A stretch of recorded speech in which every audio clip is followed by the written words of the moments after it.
आज मी तुम्हाला महाकाल मंदिराशी संबंधित काही रंजक गोष्टी सांगणार आहे। 12 ज्योतिर्लिंगांपैकी उज्जैनचे महाकाल मंदिर हे एकमेव ज्योतिर्लिंग आहे जे दक्षिणाभिमुख आहे।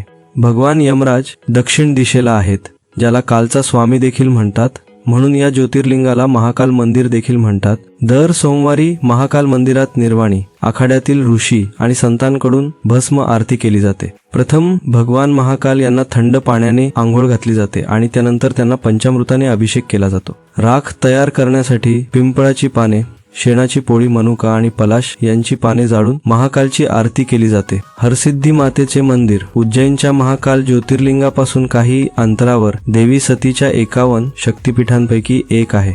ज्योतिर्लिंग आणि शक्तिपीठ जवळ असल्याने या मंदिराचे महत्त्व अधिकच वाढते। महाकालेश्वर ज्योतिर्लिंग मंदिर हजारो वर्षे जुने आहे।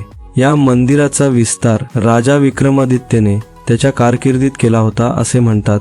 महाकालेश्वर ज्योतिर्लिंग 3 भागात विभागलेले आहे। खालच्या भागात महाकालेश्वर, मधल्या भागात ओंकारेश्वर आणि वरच्या भागात श्री नागचंद्रेश्वर मंदिर आहे। श्रीनागचंद्रेश्वर शिवलिंग फक्त नागपंचमीच्या दिवशीच दिसते। या दिवशी नागचंद्रेश्वर शिवलिंगाच्या दर्शनासाठी दूरवरून भाविक येतात।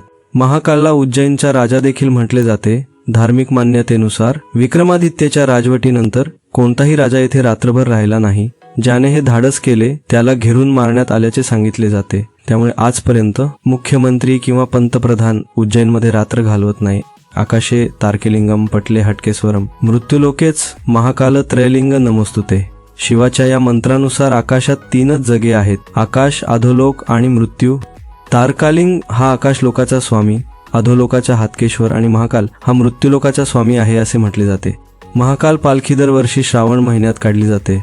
असे म्हटले जाते की या दिवशी भगवान महाकाल उज्जैनला भेट देण्यासाठी पालखीत बसून शहराच्या सहलीला निघतात। महाकाल पालखी शिप्रा नदीच्या काठी प्रवासाला सुरुवात करून उज्जैनचे दर्शन घेतल्यानंतर मंदिरात परततात।